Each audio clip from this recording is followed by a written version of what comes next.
We have to talk about the new staff, okay? Harry and Meghan apparently have this new staff they've hired. We looked into it. They're hiring a lot of former Obama staffers, former Bill Gates people. What's also interesting is these people talk about inclusivity, DEI, diversity. The staff is all white.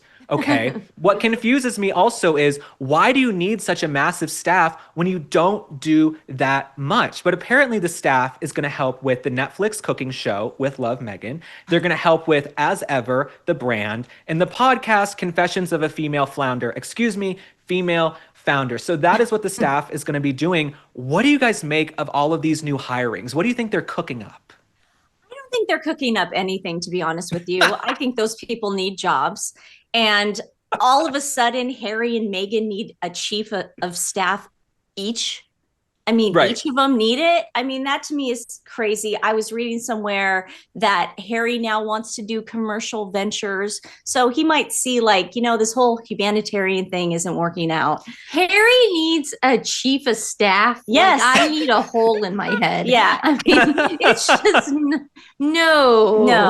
But the diversity is what cracked me up when I saw the picture of all those people, because they literally have a DEI statement on the Archwell website saying how inclusive they're going to be.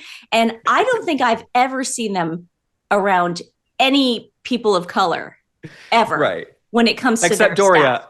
Well, except for Doria. Doria and Yeah. Oprah. Yeah, and Oprah. Yeah. And but, Gail, like, they only hang out with famous people of color who are billionaires. Exactly.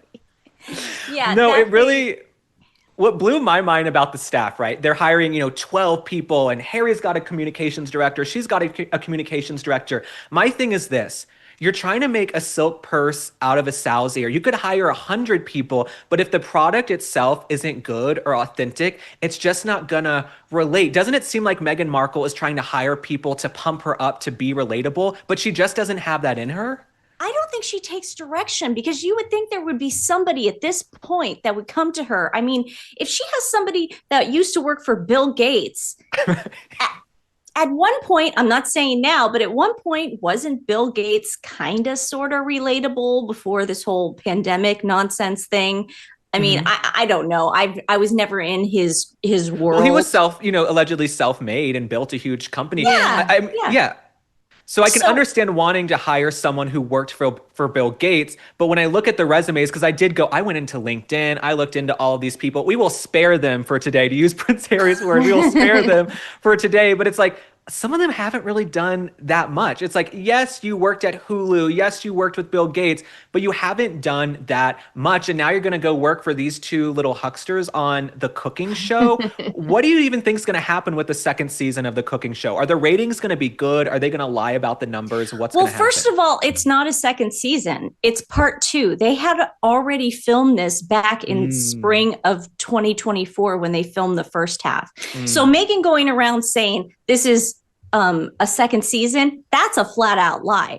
Second, red flag number 2, they have Chrissy Teigen as their star. It was first Mindy Kaling. That was their big celebrity. Now it's Chrissy Teigen. Chrissy Teigen, who is getting hairline surgery to bring. Did you see that recently? Oh my God, no, I haven't seen this. Oh, What's no, going She's on? getting hair plugs like Harry. Yeah, she just put up on her Instagram page Did they meet in the waiting room?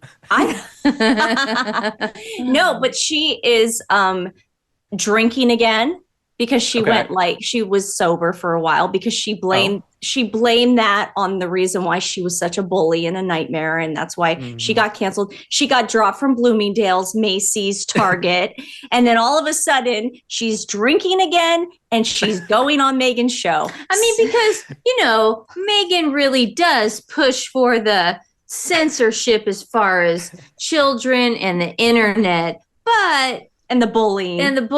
But we're still going to stay on Instagram, and we're going to bring in a big bully to this show. Yes. I mean, it just makes sense. Someone that told a 16-year-old to off herself, literally Oh go my off God. herself. So, Wow. I feel Well like done. Chrissy Teigen is kind of the professional best friend to all these celebrities. Like Chrissy Teigen has no talent. She doesn't do anything, but she Yeah. was like friends with the Kardashians for a while. And then she was friends with this one. Now Yeah. she's going to glom onto Meghan Markle. It's like when you're glomming onto Meghan Markle, you need to reassess all of your life's choices. Now, what cringe moments are they going to have in season 2? Is she going to be cooking with Chrissy Teigen and be like, well, you know, I'm Beckham now? Well, Like, yeah, what yeah. is she Well, going you to know, I'm say? Beckham. Yeah. It's- No, I have a prediction. I think that they are going to share the miscarriage story because Chrissy Teigen had a miscarriage, and Okay. then Meghan Markle had a miscarriage.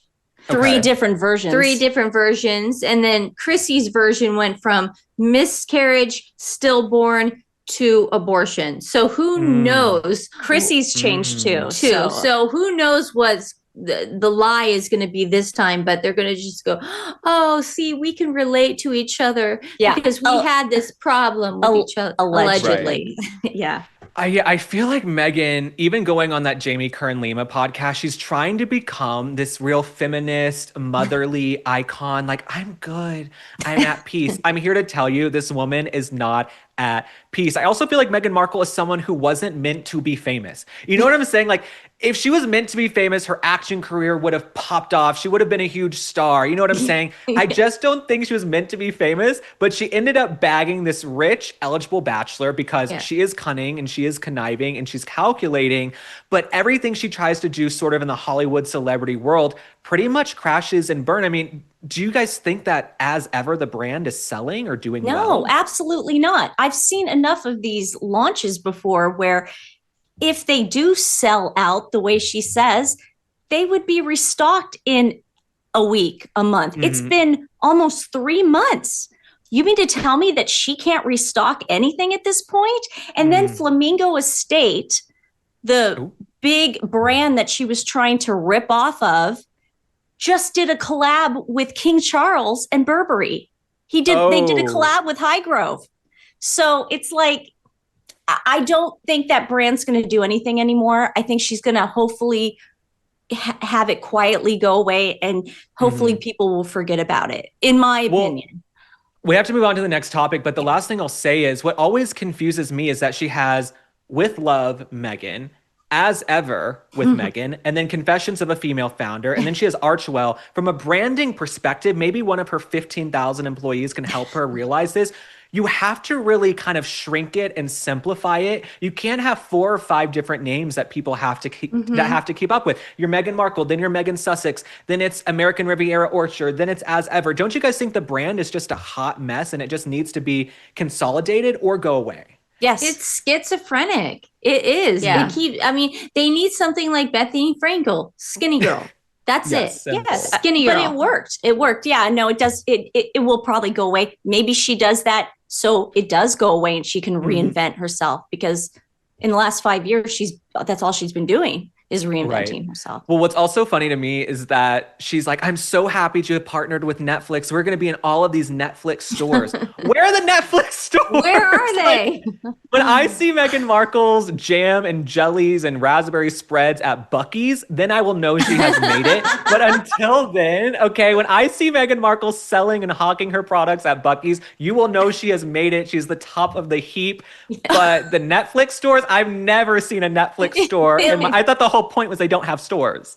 They don't. They have a Netflix shop, and we're huge Squid Game fans. So like, if we have to go get like merch or whatever, we go on there and get it. But it's like, no, that you will never see any product of Meghan Markle's in a Netflix shop ever. Ever. Meghan, we expect to see you at Buc-ee's.